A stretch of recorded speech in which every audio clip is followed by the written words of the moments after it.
కడుపులో పేల్కలు వరుతున్నాయే పొద్దుగాల నుంచి. ఇంకెప్పుడు వేస్తావే లైటు బీర్లు తాగాలనుందే నాకు. వచ్చిన రావోరి బామ్మర్దిగా బీర్లు తీసుకొని ఇప్పుడే నీ గోస చూడలేక తెచ్చినరా లైటు బీర్లని నీకే. పూట పూటకి కౌసు కల్లాని నా కడుపుల పేల్కలు వరినా ఏనాడు కూడా అడుగయ్యలేదే ఆ గుడుంబ వైపు నేనే. రోజు రోజుకి కళ్ళుకి బానిస అవుతున్నావనుకున్నా గాని నువ్వు ఏ రోజు కూడా నీ బ్రాండు తప్ప వేరే బ్రాండే నువ్వు తాగలేదు. ఈ పసిగాని గుండున్నదే లైట్ బీర్లు మీకోసమే.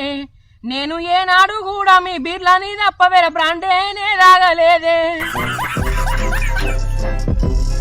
ఈ సీనయ్య గుండున్నదే సినదారా నీ కోసము. ఈ దూరాన్ని చెరుపుతూ తీరాల కగిరింది అందాల ఈ మానవు.